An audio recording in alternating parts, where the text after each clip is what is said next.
documented creeps. For over a decade, I donned the uniform of a state trooper, confronting the sinister shadows and braving unsettling encounters. This chilling tale I recount transpired during my early days on the job, when the darkness held more secrets than I was prepared for. The clock struck 2:30 a.m., and there I was, prowling the desolate interstate in the dead of night, a guardian veiled by a bush, watching the speedsters rush by. I chose not to conceal myself too profoundly. After all, who would be around at this god-forsaken hour? My patrol vehicle rumbled as I maneuvered, eventually leading me to a deserted gas station on the interstate's edge. It wasn't the late hour that had sealed this place's fate in darkness, but rather a temporary closure. The station's silence spoke of a deep slumber, but something in the stillness gave me pause. 2 cars sat like silent sentinels in the parking lot, parked adjacent, their presence intriguingly mundane but suspicious, as the witching hour tended to breed strange occurrences. With a watchful eye, I parked my cruiser, its vantage point spanning the interstate and these enigmatic vehicles. The chilling wind whispered secrets, and I observed that neither car bore any souls within. A disquieting suspicion danced on the edge of my consciousness, for this scene was anything but innocent. The station's windows stared back, cold and unresponsive, mirroring my confusion. As I navigated the perimeter of this abandoned outpost, sporadic headlights painted fleeting strokes of illumination across the scene. My knuckles rapped gently on the windows of both vehicles, an eerie percussion echoing in the night. No answer, as anticipated. There was something peculiar here, a disturbance in the fabric of the mundane, as if fate was choreographing a sinister ballet beneath the moon's watchful gaze. In search of answers, I approached the gas station's glass, delivering a rhythmic knock that felt oddly muted in the eerie quiet. A twist of fate spun me around, revealing a young man, barely a shadow in his 20s, barreling towards me from the station's concealed side, desperation etched on his face. He claimed his car lay crippled, begging for my assistance. I held no expertise as a mechanic, a fact I promptly conveyed, urging him to summon a tow truck. But his imploring eyes implored, and he pleaded for just a brief glance beneath the hood.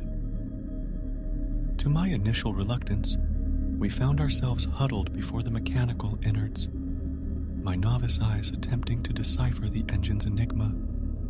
Did his battery falter? I posed the question, aware of the eerie unease that crept over us both. His response was a mere whisper, "I don't think so." Suspicion hung heavily in the air, an electric charge as palpable as the shifting winds.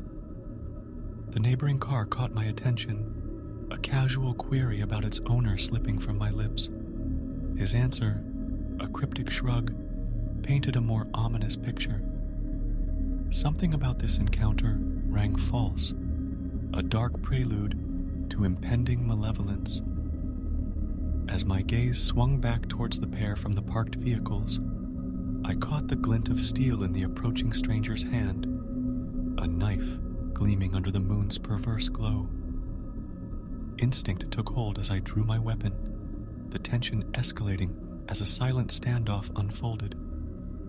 The knife clattered to the ground, hands raised in surrender from both figures, the night tainted by their ominous presence. Swiftly, my call for reinforcements echoed through the night, a lifeline amidst the encroaching darkness. The perpetrator, his blade now a relic of his failed intentions, was shackled and confined to the back of my patrol car, while the second was soon subjected to the same fate. In the aftermath, as backup materialized, I ventured to the station's rear, retracing the path of the original stranger, like a detective tracing ominous footprints in the snow. And there, in that foreboding space, I stumbled upon the night's most chilling tableau. Two lifeless bodies, grotesquely bundled in garbage bags. A gruesome jigsaw puzzle crafted to fit the confines of their morbid encasements. A shovel lay nearby, an accomplice to their wicked plans. These miscreants had chosen this desolate stretch of Interstate, a dark and perilous canvas, to conceal their sinister acts.